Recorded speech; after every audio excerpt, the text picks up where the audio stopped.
नमस्कार दोस्तों, स्वागत है सभी का समाचार क्यारी में। सुबह सुबह की बड़ी खबर आपको बता दें कि हरियाणा में कम हो रही है भाजपा और जसपा के गठबंधन की मिठास। जी हां, दुष्यंत चौटाला से नाराज हुए विधायकों ने अपनी शिकायत बताते हुए कहा कि सरकार की ग्रांट का पैसा किस मद में खर्च होना है, उसमें भी दुष्यंत चौटाला का दबदबा अधिक है। आपको बता दें कि दुष्यंत चौटाला की जिला कष्ट निवारण शिकायत चेयरमैन होना भी कुछ नेताओं को रास नहीं आ रहा है। इसी के चलते भाजपा बिना जजपा यमुनानगर में सिंबल पर लड़ेगी चुनाव, यह अभी फैसला आया है। जी हां, आपको बता दें कि डिप्टी सीएम की कार्यप्रणाली से खफा निर्दलीय विधायकों ने प्रभारी को थामा। हरियाणा में चल रही भाजपा जजपा की गठबंधन सरकार में सब कुछ ठीक नहीं है। ऊपर से भले ही दोनों दलों के नेता गठबंधन देर तक चलने की बात करें, लेकिन अंदरूनी तौर पर खटास बढ़ती ही जा रही है। शुक्रवार को निर्दलीय विधायक हरियाणा प्रभारी विप्लव देव के पास पहुंच गए और गठबंधन तोड़ने की पेशकश भी कर दी। पंचायत चुनाव को लेकर अभी भी गठबंधन कोई स्पष्ट रणनीति नहीं बना पाया। ताज़ा मामला यमुनानगर का है। यहां जजपा को किनारे कर भाजपा अलग रणनीति बना रही है। इससे पहले फरीदाबाद के विधायकों को डिप्टी सीएम दुष्यंत चौटाला की जिला कष्ट निवारण शिकायत चेयरमैन होना रास नहीं आया।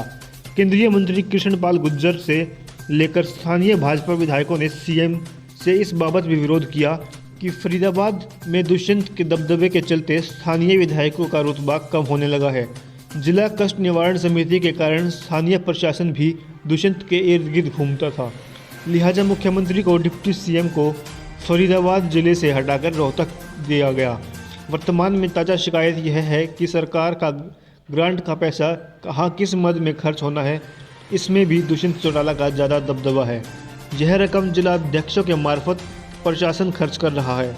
अब सरकार इन शिकायतों से उकता हो चुकी है, जबकि गठबंधन केंद्र के मार्फत हुआ है। बीच में निकाय चुनाव को लेकर भाजपा ने हरियाणा में अलग लड़ने का मूड बनाया था, लेकिन बात नहीं बनी। केंद्र के दखल के बाद गठबंधन जारी रखने के लिए कहा गया। निकाय चुनाव गठबंधन पर ही लड़ा गया, लेकिन इस बार भाजपा ने दुष्यंत की जेजेपी को किनारे करने का फैसला ले ही लिया। आपको बता दें कि अब पंचायत चुनाव को लेकर भाजपा ने फैसला जिला इकाइयों पर छोड़ दिया है। ऐसे में यमुनानगर में भाजपा ने यह फैसला किया कि जिला परिषद का चुनाव भाजपा सिंबल पर लड़ेगी। इस फैसले में जेजेपी की कोई रायशुमारी नहीं हुई। बात तो यह कहकर टाल दिया गया कि गठबंधन सिर्फ विधानसभा के लिए हुआ था, पंचायत चुनाव के लिए नहीं। आदमपुर उपचुनाव में नेता नीति सब भाजपा की ही। देखा जाए तो आदमपुर उपचुनाव में भी जजपा की कोई रणनीति नहीं। यह प्रत्याशी भी भाजपा का है और रणनीति भी भाजपा की ही काम कर रही है।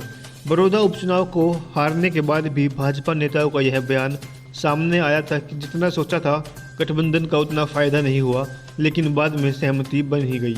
तो देखना बड़ा दिलचस्प होगा कि भाजपा और जसपा का यह गठबंधन कितना सिरे चढ़ पाएगा। क्या पूरे 5 साल पूरे कर पाएगा या बीच में ही गठबंधन को तोड़ना पड़ेगा।